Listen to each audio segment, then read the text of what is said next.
Assalamualaikum warahmatullahi wabarakatuh. Selamat pagi anak-anak hebat. Bagaimana kabarnya hari ini? Semoga kita semua dalam keadaan sehat ya. Berjumpa kembali dengan Bu Arba. Hari ini kita akan belajar tema 7, subtema 2, pembelajaran 2. Sebelum kita memulai pembelajaran pada pagi hari ini, marilah kita terlebih dahulu berdoa. Berdoa dimulai.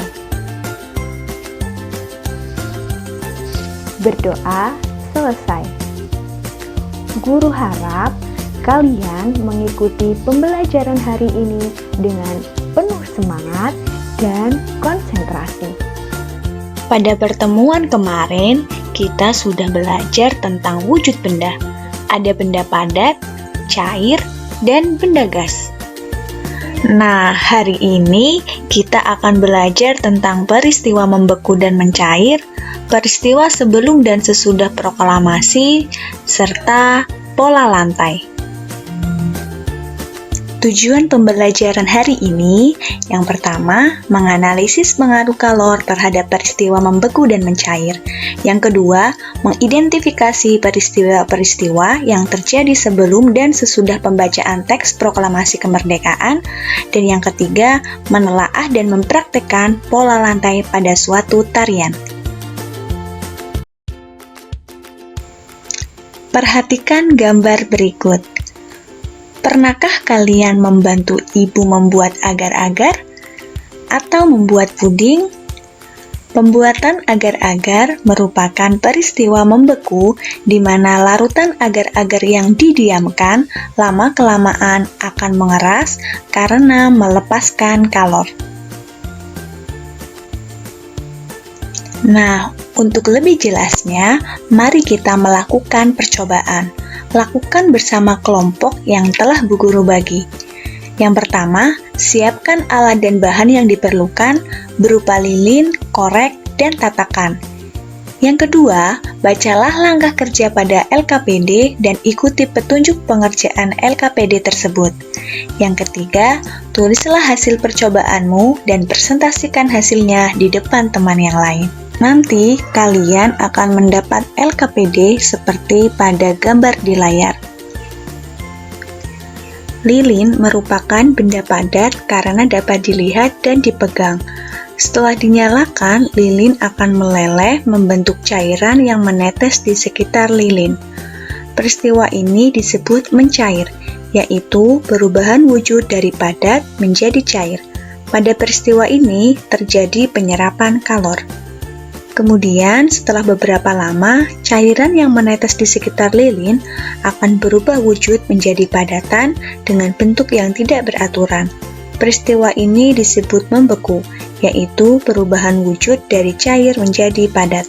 Pada peristiwa ini terjadi pelepasan kalor. Nah, berdasarkan hasil percobaan tadi, kesimpulan yang dapat kita ambil yaitu yang pertama, tentang peristiwa membeku. Membeku adalah perubahan wujud dari zat cair ke padat. Proses membeku melepaskan kalor. Contohnya, pembuatan es batu, gula merah, dan coklat. Kesimpulan yang kedua tentang peristiwa mencair. Mencair adalah perubahan wujud dari zat padat ke cair. Proses mencair menyerap kalor. Contohnya, es batu yang didiamkan lama-kelamaan akan menjadi air. Coklat, begitupun dengan es krim. Lilin yang dipanaskan juga membentuk cairan. Selain peristiwa membeku dan mencair, kita juga akan belajar tentang peristiwa penting yang terjadi menjelang dan sesudah proklamasi kemerdekaan. Peristiwa menjelang dan sesudah pembacaan teks proklamasi.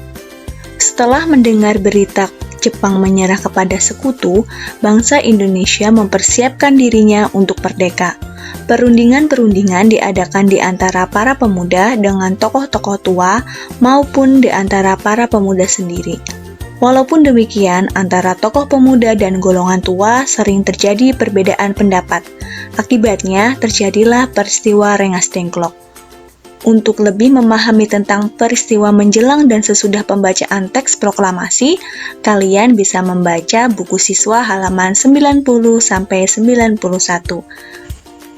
Kemudian, mari berlatih membuat peta pikiran peristiwa Rengas Dengklok. Berikut merupakan contoh peta pikiran peristiwa Rengas Dengklok. Untuk mempermudah kalian dalam menyusun peta pikiran, jangan lupa untuk menggunakan rumus 5W plus 1H, yaitu apa, mengapa, di mana, kapan, siapa, dan bagaimana. Para pahlawan sudah berjuang untuk memproklamasikan kemerdekaan. Saatnya kita untuk melanjutkan perjuangan dengan melestarikan tarian daerah. Agar lebih indah, sebuah tarian harus memiliki pola lantai. Yang pertama, kita akan belajar tentang apa itu pola lantai dalam tari. Pola lantai dalam tari merupakan garis yang dilalui penari pada saat melakukan gerak tari. Selanjutnya adalah fungsi dari pola lantai itu sendiri. Apa fungsi pola lantai dalam tari? Ada yang tahu? Ya, betul sekali. Fungsi pola lantai adalah untuk menata gerakan tarian, menciptakan kekompakan antar anggota penari, serta membentuk komposisi dalam pertunjukan tari sehingga menjadikan tarian yang disajikan menjadi lebih indah dan menarik ketika ditonton. Jenis-jenis pola lantai. Yang pertama, lurus vertikal. Pola lantai lurus vertikal berarti pola lantai yang lurus dan memanjang. Kalian bisa lihat pada gambar di samping. Contoh tari dengan pola lantai vertikal yaitu tari Yospan dari Papua, tari Serimpi Jawa Tengah, dan tari Baris Cengkedan dari Bali. Yang kedua, horizontal. Pola lantai horizontal bentuk barisan dari kiri ke kanan maupun dari kanan ke kiri. Bisa dilihat pada gambar di bawah.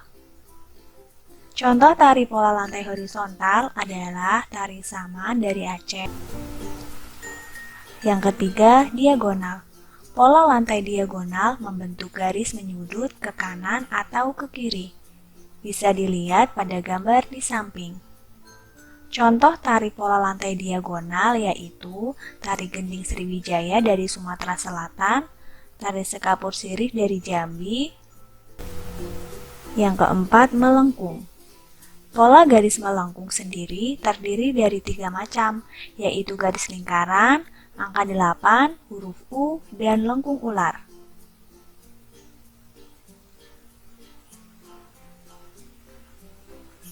Contoh tari pola lantai melengkung yaitu tari Randai dari Sumatera Barat dan tari Mak Badong dari Toraja, Sulawesi Selatan. Tidak terasa kita sudah sampai di penghujung pembelajaran. Mari kita simpulkan bersama apa yang sudah kita pelajari hari ini. Yang pertama, peristiwa membeku dan mencair.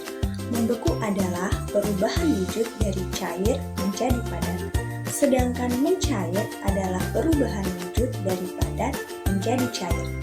Yang kedua, tadi kita belajar tentang peristiwa menjelang dan sesudah proklamasi kemerdekaan. Ada peristiwa Rengas Dengklok yang terjadi sebelum pembacaan proklamasi kemerdekaan. Kemudian setelah proklamasi kemerdekaan, ada peristiwa penyebaran berita kemerdekaan dan perjuangan heroik mempertahankan kedaulatan. Yang ketiga, kita belajar tentang pola lantai.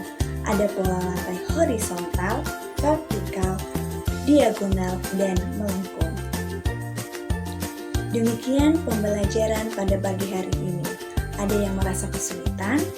Ibu harap kalian dapat memahami materi pada pagi hari ini. Besok kita akan bertemu lagi untuk belajar tentang peristiwa heroik mempertahankan kemerdekaan di berbagai kota di Indonesia. Jangan lupa untuk tetap menjaga kesehatan. Untuk mengakhiri pembelajaran pada pagi hari ini, mari mengucap hamdalah bersama. Alhamdulillahirobbilalamin. Assalamualaikum warahmatullahi wabarakatuh.